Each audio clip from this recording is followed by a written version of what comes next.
హల్లెలూయా, దేవునికి స్తోత్రం. సృష్టికర్త అయిన యేసుప్రభు వారు పరిశుద్ధ గ్రంథం నుండి ఈరోజు మన కొరకు ఇస్తున్న వాగ్దానం యాకోబు రాసిన పత్రిక 1వ అధ్యాయం 5వ వచనం. మీలో ఎవనికైనాను జ్ఞానము కొదువుగా ఉన్న ఎడల అతడు దేవుని అడుగవలెను, అప్పుడు అది అతనికి అనుగ్రహింపబడును.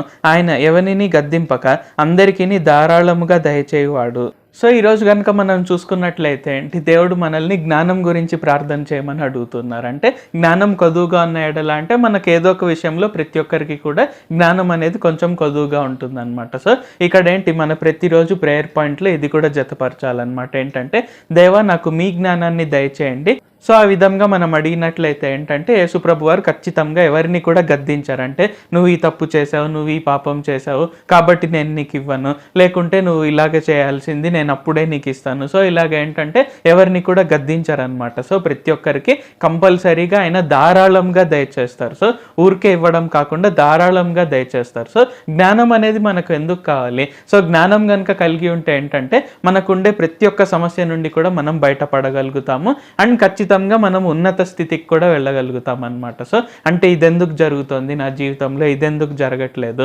సో ఇలాగ మనం ఫర్ ఎగ్జాంపుల్ మనకు అప్పులు పోవడానికి ప్రార్థన చేస్తున్నట్లయితే మనకు క్లియర్గా తెలుస్తుంది అనమాట. సో దేవుని జ్ఞానం కనుక ఉన్నట్లయితే ఓకే దీనివల్ల నాకు అప్పులు అనేవి వచ్చాయి కాబట్టి ఈ పని నేను ఇంకెప్పుడు నేను చేయను. సో ఆ విధంగా మనం అప్పుల నుండి బయటపడతాం. సో అప్పులనే కాదు, సో ఏ విషయం మనం తీసుకున్నా కానీ ఆరోగ్యం కావచ్చు, ఐశ్వర్యం కావచ్చు, లేకుంటే వివాహం కావచ్చు, పిల్లల విషయంలో కావచ్చు, కుటుంబ పరంగా కావచ్చు, ఉద్యోగ పరంగా కావచ్చు. సో ఏ విషయంలో కూడా ఏ విషయంలో అయినా సరే యేసుప్రభు వారు ఖచ్చితంగా ఆయన జ్ఞానాన్ని మనకు ఇచ్చినట్లయితే ఖచ్చితంగా మనకు ఏ ఇష్యూ ఉండదు. సో ఏ విషయంలో కూడా ఏ ఇష్యూ లేకుండా మనం ప్రశాంతంగా మన జీవితాన్ని మనం జీవించవచ్చు. కాబట్టి ఈ వాక్యం మీరు వింటున్నట్లయితే ప్రతిరోజు కంపల్సరీగా దేవుని జ్ఞానం కొరకు ప్రార్థన చేయండి. సో ఆ విధంగా పైనుండి వచ్చు జ్ఞానం, దేవుని జ్ఞానం కనుక మీకు ఉన్నట్లయితే ఏ విషయంలో కూడా ఎటువంటి ఇబ్బందులు లేకుండా ప్రశాంతమైన జీవితం జీవించవచ్చు. ప్రార్థించుకుందాం.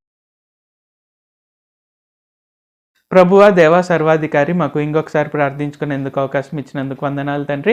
మీరు మా కొరకే చేసిన మేళ్ళన్నిటి బట్టి మీకే వందనాలు తండ్రి. ఈరోజు వాగ్దానంని బట్టి వందనాలు తండ్రి. దేవా, ఈరోజు వాగ్దానం ప్రకారంగా జ్ఞానం అడిగినట్లయితే కంపల్సరీగా ప్రతి ఒక్కరికి ధారాళంగా దయచేస్తారని తెలియజేసి ఉన్నారు తండ్రి. కావున మేమందరం కూడా మీ జ్ఞానం కొరకే ప్రార్థన చేస్తుండగా దేవా ఇప్పుడే మీ జ్ఞానాన్ని మాకు దయచేయండి, మాకు ధారాళంగా దయచేయండి. తద్వారా మేము ఏ విషయంలో సమస్యలు లేకుండా, ఏ విషయంలో ఎటువంటి ఇబ్బందులు లేకుండా మా జీవితాన్ని మేము ప్రశాంతంగా, ఆనందంగా, సంతోషంగా జీవించుటకు సహాయం చేయండి.